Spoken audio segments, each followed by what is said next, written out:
Hello guys, welcome back to Asiya's kitchens. ഇന്ന് നമുക്കൊരു അച്ചാർ നോക്കിയാലോ. ചീമപ്പുളി അച്ചാർ അല്ലെങ്കിൽ പുളിഞ്ചിക്ക അച്ചാർ. പുളി നന്നായി കഴുകിയ ശേഷം നമുക്കൊന്ന് അരിഞ്ഞ് മാറ്റി വയ്ക്കാം. ചെറിയ കഷ്ണങ്ങളാക്കി അരിഞ്ഞ് മാറ്റി വയ്ക്കണം. ഞാൻ ഈ പരുവത്തിലാണ് ഇവിടെ അരിഞ്ഞ് വെച്ചിരിക്കുന്നത്. ഇനി നമുക്ക് പാൻ അടുപ്പിൽ വെച്ചിട്ട് നല്ലെണ്ണ ഒഴിച്ച് കൊടുക്കണം. അതിനുശേഷം നമുക്ക് 1 ടീസ്പൂൺ കടുകും 1 ടീസ്പൂൺ ഉലുവയും ഇട്ട് കൊടുക്കണം.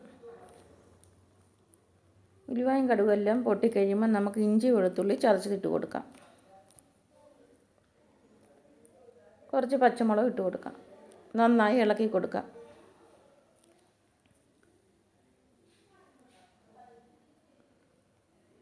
ശേഷം നമുക്ക് കുറച്ച് കറിവേപ്പില ഇട്ട് കൊടുക്കാം.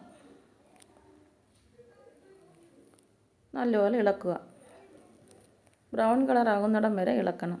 ഇനി നമുക്ക് പൊടി ഇട്ട് കൊടുക്കാം. 3 സ്പൂൺ മുളക് പൊടി, 1 ടീസ്പൂൺ ഉലുവപ്പൊടി, 1 സ്പൂൺ കായപ്പൊടി, ആവശ്യത്തിന് ഉപ്പ്. നന്നായി ഇളക്കി കൊടുക്കുക. അതിനുശേഷം നമുക്ക് പുളി ഇട്ട് കൊടുക്കാം. പുളി ഇട്ട് കൊടുത്ത ശേഷം നമുക്ക് ഇളക്കി കൊടുക്കണം. ഇഞ്ചിയും മുളക് പൊടിയെല്ലാം അതിൽ പിടിക്കത്തക്ക രീതിയിൽ നല്ലപോലെ ഇളക്കി കൊടുക്കണം.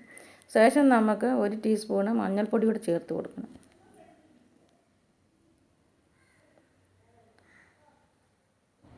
ഇളക്കി കൊടുത്ത ശേഷം നമുക്കൊന്ന് അടച്ച് വയ്ക്കാം. 3 മിനിറ്റ് അങ്ങനെ ഒന്ന് അടച്ച് വയ്ക്കുക. ഇനി നമുക്കൊന്ന് തുറന്ന് നോക്കാം. ഇപ്പം നല്ലപോലെ വെന്ത് കിട്ടിയിട്ടുണ്ട്. ഇനി നമുക്കിതിനകത്ത് ഒരു 4 സ്പൂൺ വിനാഗിരിയും ഒരു 5 സ്പൂൺ ശർക്കരയും കൂടെ ചേർത്ത് കൊടുക്കണം.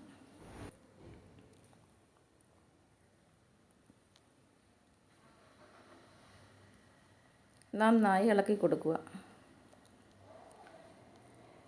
ഇനി നമുക്ക് ഉലുവായും കടുകും വറുത്ത് പൊടിച്ചത് 1 സ്പൂണ് ചേർത്ത് കൊടുക്കണം. ഇനി ഇളക്കിയിട്ട് നമുക്ക് വാങ്ങി വയ്ക്കാം. അപ്പോൾ ഇവിടെ പുളിഞ്ചിക്ക അച്ചാർ റെഡി ആയിട്ടുണ്ട്. എല്ലാവരും ട്രൈ ചെയ്ത് നോക്കുക. ലൈക്ക് ചെയ്യണം, ഷെയർ ചെയ്യണം, സബ്സ്ക്രൈബ് ചെയ്യണം.